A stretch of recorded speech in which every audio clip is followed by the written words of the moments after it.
তালের বড়া ভাজছি এবং 9:30 বাজে। মানে মেয়ে বললো তালের বড়া খাবে, যেহেতু আগের দিন ওটা বেশি করিনি। আগের দিন মানে তালের পাল্প বের করে রেখেছিলাম, ফ্রিজে ছিল, বৃহস্পতিবারে করে রেখেছিলাম আর বৃহস্পতিবার তো করেছি। মেয়েটা তালের বড়া খেতে ভালোবাসে, ভালো হয়েছে তো। যাই হোক, এদিকে টাকা সেই জন্য বললো যে মা তালের বড়া করো আজকে একটু। সে সারাদিন কাজ করার পরে এসে ভালো লাগছিল না, কিন্তু তবুও মেয়েটা বললো বলে, আর তালের পাল্পটাও করা ছিল সেই জন্য একটু করে নিলাম সুজি টুজি দিয়ে। কিন্তু চালের গুঁড়োটা আর দেওয়া হয়নি, কিছু করার নেই।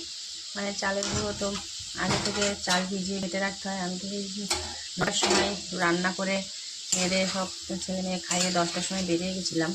আবার মাঝখানে 2টোর সময় বাড়ি এসেছি, বাড়ি এসে আবার 3:30টার সময় ফের বেরিয়েছিলাম, তখন বৃষ্টি হচ্ছে। তারপরে তো আর বাড়ি এসে আবার সন্ধ্যেবেলা 7টা, 7:30, 7টার সময় বাড়ি এসে সন্ধ্যে সাঁজ দিয়ে ওদের সন্ধ্যাবেলা একটু টিফিন করে দিয়ে, ওদের আবার কাল থেকে এক্সাম হচ্ছে,